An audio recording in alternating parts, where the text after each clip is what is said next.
I'm going to introduce the panelists for our next. So I invite Paul, Denis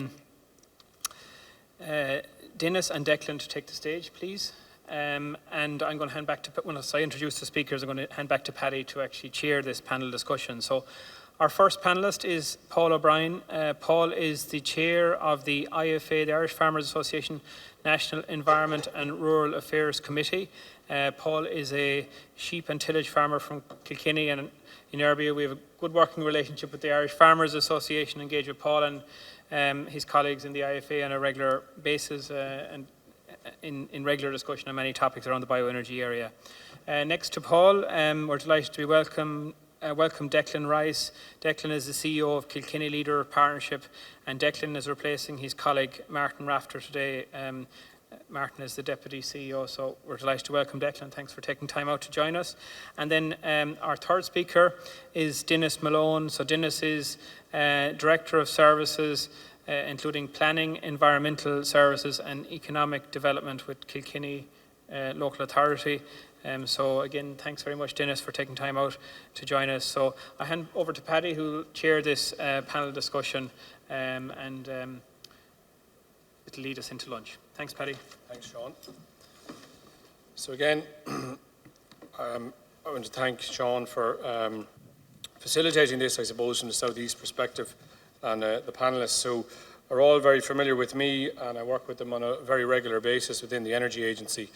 And the conversations that we would have from time to time on a regular basis, I think it's particularly useful for us to consider those in the context of this particular topic. So maybe I'll just start with Denis, and just before I go into a question or two for Denis, Denis and I have had many long conversations through the support that the Energy Agency would provide to the likes of Kilkenny County Council in and around the county development planning process. So that's the statutory process that comes around every 7 years. And I would have, encouraged Denis and his team to consider, the elements around the local authority renewable energy strategies and various aspects of developing those. And the point that has been retorted to me on a regular basis is that, and this is to Kilkenny County Council's, very much strength, they have always insisted on having this bioenergy element contained as a chapter within their actual county development plan document. So maybe I'll just open up in that sense in terms of, Denis, you've obviously seen the opportunity around bioenergy by, as a planning authority, by having it embedded within the primary text of your county development plan, going back, 2 or 3 iterations of your plan. So maybe just to discuss that potential and maybe the role of planning in I suppose you and I would argue we don't particularly see it as a barrier to being able to get planning permission to implement some projects. Yeah, thanks, Paddy. Yeah, so you're quite correct. We do see a lot of potential in the bioenergy, and you're correct. We do. The current county development plan does support bioenergy. I think looking from or listening to the speakers earlier in the previous panel discussion, there's probably still a challenge around the rollout. So if you're talking about, I think it was Valerie mentioned about the 150 plants that could be delivered around the country.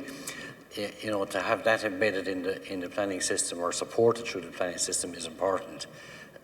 I think there's potential for local objections and difficulties going through the planning system, and it's important that the planning system, both at a regional level, I'm talking about the regional spatial economic strategy, but most importantly at the local level, through the county development plans that are specifically supported. And maybe there's a bit of more work to be done around that in terms of teasing out what that text in the county development could be. So is it widespread, is it farm-based, or do you go for a more strategic approach? And just to see in general how the bioenergy fits in, it fits in very well with the climate change agenda, of course, and with the environmental agenda as well. It provides an opportunity for rural diversification, which is important. So wearing my economic hat, it's important that we plan for rural diversification. It supports rural, I think, sustainability and resilience, and it can it can support reduction in CO2 emissions and in the agricultural sector, particularly in relation to the nitrates. So and it also supports and fits in nicely with the circular economy and the emerging national waste management plan.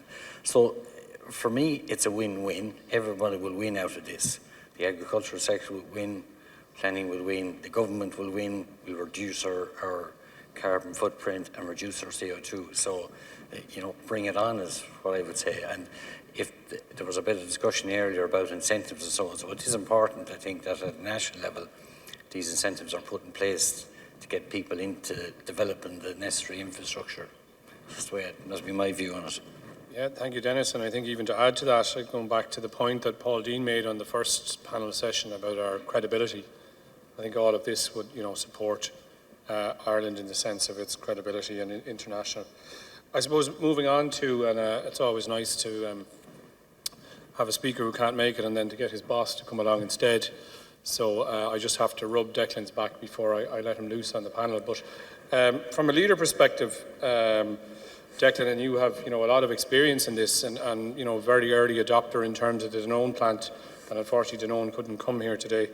But maybe you could look at it to us, or speak to us maybe potentially about that rural piece, I suppose, under that rural development programme and the cap around potential jobs, and again opportunities that spin off in terms of the bioenergy sector. Maybe you could take us through a little bit of your experience on that. Okay, Denis, sorry, Paddy. I was just thinking of Denis's point, the final point there. Yeah, Paddy, I'm glad you said experience, not skills, because that not only am I filling in late, but I'm definitely paddling, out of my depth in some of this. It was really interesting listening, particularly that last panel, and it was a little bit above my comprehension levels, I have to say. But what struck me about it was leader is all about bottom up, and about community-led small business. And when we first started our level of interest in, I suppose, renewable energies, the bioenergy sector seemed the obvious one, which we'd all engage in, closeness to the farming community, rural economy, value-added employment. It probably have to say it hasn't delivered as we thought, whereas, sectors such as solar, just, for reasons we all know in the room, have moved on, really at a pace, and solar, has become a phenomenon, really. I think there's still huge opportunities in it. I think part of the issue with, with the bioenergy sector is a lot of the difficulties are tactical and technical at a level, and we probably need to get down into the guts of it and try and sort those things out, because we haven't made the progress we all thought we would make. Now that's the bad news. I suppose the good news is the likes of ourselves and Leader are still very interested in it. We want to work with small businesses and with communities as well. I do see social enterprise becoming an area which may, and it fills back into Denis's point about resilience. That's become a new buzzword I've noticed of late when talking about communities and smart communities and all of that. And it's a really good word, because being able to roll with the punches and adapt, I think, is going to be very important for communities. But the bedrock of that is businesses, whether they're community businesses or private businesses, and they generally will tend to be, from the point of view of our work with them, smaller businesses. In other words, less than 500 employees. Usually much less than that, 10 or above would be more typical. I think we probably need local action plans. Actually, I think this is a good moment for the likes of the South East Energy Agency, because I think if it's too local at the level of a county, it can be hard to get scale. If it's too big, it can be hard to reach down and get impact.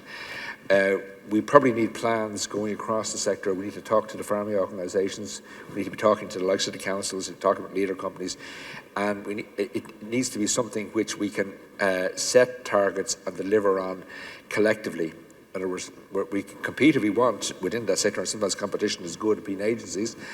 I'm never one who says it should be one or the other. I think that overlap, like slates on a roof, is often very good. It means that you get that cover you need. So I think it could be an exciting time for it, but it is time. It's an exciting time. It's gone on long enough talking about it. You said it yourself. Okay. Thanks, Declan. I suppose, that frustration that you've suggested there, that the time was, why hasn't it? And I think all you can do is measure the rule against some of the European jurisdictions, and through us all being over and back to Europe, and even north of the border, you can see a significant integration of bioenergy, across wood energy and biomethane. So I think there lies one of the definite answers, and support, I think, is the phrase I've written down here. Paul, again, moving across to the farmer and the IFA, this region is a very strong heritage in terms of agriculture, a very good, reputation, and, very, very, I have to say, from our engagements and work through the various fora, very strong credentials there in terms of, bringing the best, most sustainable products to the market, and an industry that's really important in that sense. I suppose just the first point, I think, is the element around the emissions and the emissions cap that was agreed there. And we mentioned climate budgets earlier on, and Paul Dean suggested that, we're already blown 40% of our budgets across. I don't think we've blown 40% of the budgets in agriculture yet, and I think this is the opportunity maybe for agriculture to come out shining when it comes to the first measure in 2025, if everybody else is not doing what they're supposed to do. But maybe just around that emission ceiling, and just a little bit on that to start. Okay, well, thanks, Paddy. And I think, look, from a farming angle, the sectorial targets are going to be difficult, but every target is going to be difficult across the whole range. We acknowledge that. There was a roadmap to get us to a certain figure, that was 18%, there or thereabouts. So anything after that, we are looking at new technologies, new adaptations, in order to bring us that glorious total of 2025. But I would suggest the easiest thing to do is just to set a target. The hard thing is going to be to bring us into a transition that will actually bring us achievable, targets, and so making sure as an industry that we have the ability to achieve those targets. So I suppose then we're evolving on to, where is agriculture going to go forward, Paddy? How can we as an industry go forward, with new technologies, but also looking at the new asks of us as an industry? And there's no doubt about it, the traditional family farm model has become challenged from an economics point of view. There's only certain parts of agriculture that are making good money, we acknowledge that. Other parts are struggling. So how can we as an industry that is now going on a new journey be able to go in a position where we are bringing new money to new farmers? And I'm a little bit disappointed, and maybe there's always somebody at every conference who's going to put a curveball out. Maybe it's my turn today. I would just be disappointed if in the future farmers are just being seen as being the only kind of part of the industry that's putting feed product into a digester, an anaerobic digester. We have to be able to say, okay, in order to get renewable technologies up and running, farmers are going to be key players, whether that's AD, whether that's the whole bioeconomy, forestry, solar, wind. We are going to be key players in that. And I would be disappointed if I was to come back here in 10 years' time and then say, okay, we're just there at the very bottom level of the scale again. We need to be more ambitious as an industry, and by other people in this room as well, but helping us to be a part of the solution to our problems, but achieving more. I'm looking for farmers to be a part of the key players here. Being, whether it's a micro source going up to even a cooperative, an amalgamation of farmers getting together to be an AD plant. If this just goes so high level and so far up, then farmers would just be what we'd always doing, producing the cheapest product, going at the cheapest point and expecting to be happy. And unfortunately, Paddy, the future of farming doesn't look like that to me, if I'm being 100% honest. Okay, and I'm very conscious of time, but I just want to maybe stretch on that a little bit. So the word efficiency was used there. So, and we've often discussed and would all appreciate these kind of siloistic approaches where one hand is trying one thing and another hand in a department or a different department, or this crossover. So efficiencies is a word that I suppose I would very much like to consider. So if we just take the budgetary announcement there, where they've allowed or added in an accelerated capital allowance for slurry storage, which is a mitigation measure which would support the nitrates aspect and challenges that the agricultural sector is experiencing. Surely there's an opportunity there to parallel that to slurry storage for the purpose of, renewable gas production. So that's just one example that comes straight to mind, that instead of putting concrete tanks in the ground, which is more concrete, more carbon, more construction, etc., that could be somehow tested and twisted in the direction to suit, the farmer. But again, going back to your point, and I think to cement on that, is your identification that you believe that farmers should not be just seen as a primary producer. They need to be seen as an overall stakeholder in this model, because fundamentally, and I think it's one of the issues that we've discussed with the Department of Agriculture and others, an awful lot of the gains to be made in the energy space from agriculture are going to be allocated to the energy sector and not maybe credited to the agricultural sector. And that again is a bit short-sighted in one sense. I suppose just one question maybe that you might all consider, because I think it's important, and I might start with you, Paul, and work back in the other direction. Have you any concerns around or regarding the development of anaerobic digestion or other bioenergy programs within, the southeast, or more importantly, maybe at a national level? So, from a farmer's perspective, No. have you concerns about that? Absolutely no concerns, because, I think Ireland, by its agricultural model, is a very extensive system. We have a number of farmers, about 12,000, which is only about 8% of our farmers who are farming. That's what would be regarded as a high level, in derogation and above 170 the figure is. So they would be classed as intensive farmers. But there's a vast bulk of farmers who are most certainly not farming, as I would suggest, at a normal kind of what would be commonplace for our European partners. So there is the ability to provide feedstocks, but I do hark on to the point, Paddy, that, I want to see more, in the sense that I want farmers to be part of a cooperative, that they are going to be the future of an industry as well, not just being seen as the very lowest common denominator, the cheapest product going out. I have to look at the whole agriculture sustainability model. Rural Ireland needs to really flourish and improve. And that the only way that will work on is farmers are putting bolt-on products or improved, economics into their own business model. And I think in that point of view, yes, there's an opportunity when we're at the very start of a new beginning, a new industry, that farmers should be most certainly not only the core for feed products, but also should be considered as an amalgamation, as partners to deliver our AD at a much bigger level. Okay. And maybe I'm just very conscious of time, and we're running over. Again, just Denis or Declan, give you the opportunity. Any concerns about anaerobic digestion as a sectoral development? The only concerns I would have, I referred to it earlier, the regulatory system around how it's rolled out. Sorry, you didn't hear me there. So the regulatory system as to how it's rolled out. So if you can see outside of the bioenergy sector, the wind sector, on land wind sector, how difficult that is, the challenges around that, trying to roll that out. So I think it's important that the bioenergy sector looks at that in terms of the challenges that it'll face. So we don't have a lot of history in terms of ADs being rolled out in the county. I don't know how many exactly is in County Kilkenny. There's a handful at most.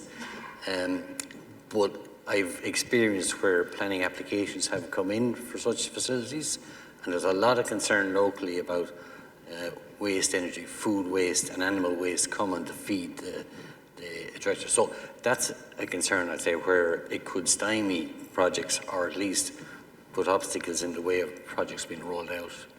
And just a note on I'd agree with what Paul is saying there around the farmers. So how do you make them part of the solution, really? Okay, Declan. I think we're in danger of agreeing violently on some of this, because I would also agree with Paul and Denis is saying, I think it has to be more bottom up. I think, and the word cooperative, is there, whether that's cooperation or structures. I think they have to be considered and supported. If AD particularly is to get going, we supported one of the first AD plants in Ballytobin a long time ago, and that's a great plant, and it's a great success, and well done, Mark Dewan and the team out there. But they tell you themselves, it's not easy. It's an art as much as a science, as well as a science. And if it's not to suffer the fate of some other technologies, it really has to be done in a way which is developed in a way which is sensitive. And the best way that can happen is bottom-up locals, farmers, communities, cooperating on these things, and there being a direct community benefit. That's something I think we probably need to consider here. Not just, once-off payments, they're always welcome, I assume, but, longer-term benefits to communities, community structures, halls, childcare, things like that. That might be the way to get over some of those problems, because if you don't have structures in place to reassure a community, once something gets going, you can very easily see a whole sector stymied or delayed or, basically stopped for an awful long time. So we probably need to collectively to talk about how we can make it happen, and the best way to do that is to start at the very basic level. If it tries to be top down, maybe you can bulldoze it through or whatever, but it'll always leave an unpleasant taste, in the community, and I think that'd be a mistake. Okay, thank you very much. I'm conscious of time, so I managed to get that 35-minute session into 21, so my apologies you're late for lunch. But I think it was a really important one because the stakeholders engaged are really important. And just a note, on the back of our South East Regional assessment, there's an action there with the 4 local authorities and the regional actors and the leader groups that will be setting up an action plan stakeholder forum. So anybody who has an interest in being a part of that forum, please contact the southeastenergyagency.ie through the website and just make a note of that, and we'll be setting that up this side of Christmas. Thank you very much.